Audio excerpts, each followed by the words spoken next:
good for all of us to be together. We're meeting today at an incredibly important time in the country, to state the obvious. And over the past 10 months, we've won passage of some, I think, extraordinary parts of our economic agenda. The bipartisan infrastructure law, the biggest infrastructure package since the Eisenhower administration, with the help of some of our friends on the other side of the aisle.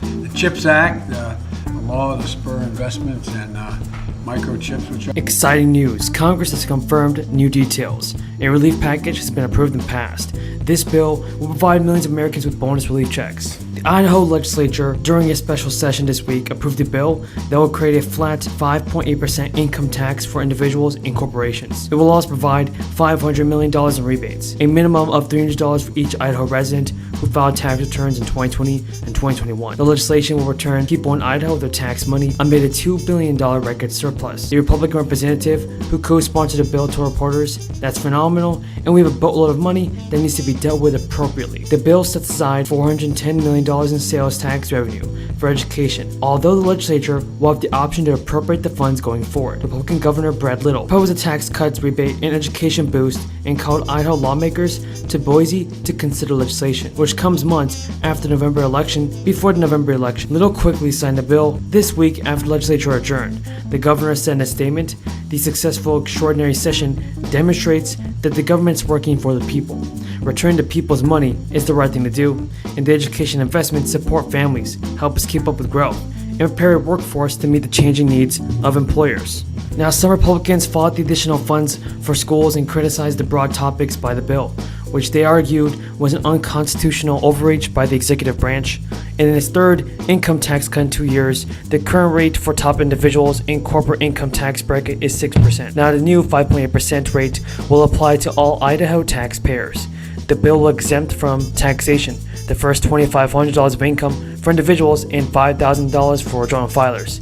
But those figures will be higher when their inflation is adjusted. High earners will see the greatest benefit from the flat tax, while most Idaho households will see a significant change in tax bills. And also, some Republicans are working on a legal strategy to overturn President Biden's student loan forgiveness plan, which could potentially stop millions of people from receiving up to $20,000 in debt cancellation. The Arizona governor and attorney general told Republicans and CNN News, "I've been working with some colleagues trying to develop the best legal theory of moving to sue the Biden administration over the student loan policy." Biden announced last week that the Education Department will cancel up to $10,000 of federal student loan debt for married and individual couples. Those borrowers who also received a Pell Grant while enrolled in college are eligible to receive up to $20,000 in forgiveness. And Science Act, the largest investment in manufacturing jobs and science research since the aftermath of World War II. And of course, we promised to take on the NRA, as you well know, Mr. President, and protect our kids from gun violence. So we passed the first gun safety bill since the Brady Law 30 years ago, which I was proud to author when I was a member of Congress. Now, none of these accomplishments were easy.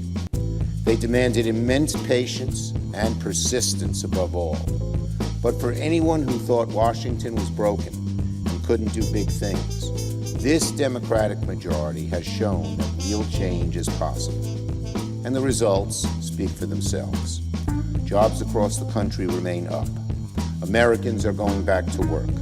Our supply chains are healing. In fact, freight rates on ocean trade channels have dropped by 60% since January. And as gas prices continue their 2-month drop, we're seeing evidence that inflation might be starting to ease up. Of course, the work isn't done. As we begin this short work period, we have several high-priority items that demand our immediate attention. Before this work period concludes, the Senate must come together to pass a continuing resolution to extend government funding beyond the September 30th deadline. Last week, the administration sent us a request for a number of funding items they'd like us to work on, from aid to Ukraine, pandemic relief, and other items. I see now that we've got a new person's coming in to do the recording, so we have to start something all over again. Welcome, glad you joined us. All right. So, and then we also are joined by Tom Golden, who is the executive director of the Source. We're going to be talking about different programs that we have to be able to help expand the project. So we're going to start with what happened during the pandemic.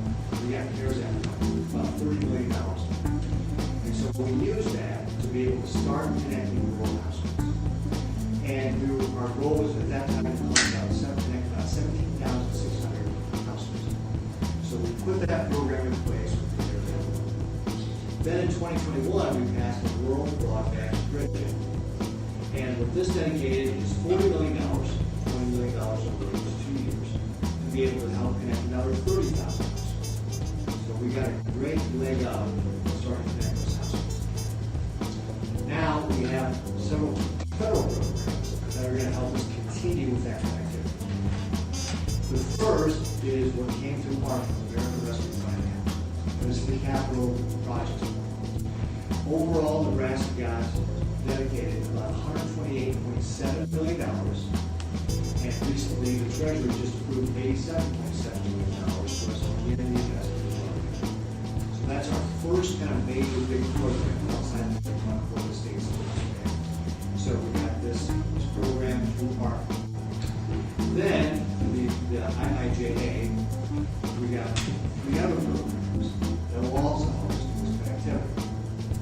So the first one is BEAD, that is going through the Department of Commerce, and that is going to be at least $100 million, maybe more, that will help us continue this connectivity. Then the second program that goes along with that, digital equity. That right now we think is about $7.2 million. And that's not so much to do helping us with connectivity, but with education. We're focusing on the networks of education out there, for example, how farmers and ranchers will be able to help connect to the internet, helping make sure they know how to do that. So that's the digital equity aspect. And that's going to be run by the OCIO's office. And then we have the middle mile grants that are also coming through the IIJA. And that is going to be direct grant programs. So the state is not administering that. They will be provided directly connecting to or applying for those grants and the grant program. But they will coordinate with the state as far as doing those grants. So again, I just want to kind of recap, just kind of see all the different pools of money we have here, because I know it starts getting pretty complicated. So it starts with the CARES Act money that we had back in 2020, $30 million. Then the state has the Rural Broadband Bridge Act. Okay, so that was another $40 million. Then we have the capital projects. Right now that's $87.7 million that's been planned for. And then we've got the BEAD money that's going to be administered by the Department of Commerce through the NTIA, that stands for National Telecom and Information Administration. NTIA. That's going to be the BEAD money. That's $100 million, maybe more. And then we have the digital equity that's going to go through the OCIO office.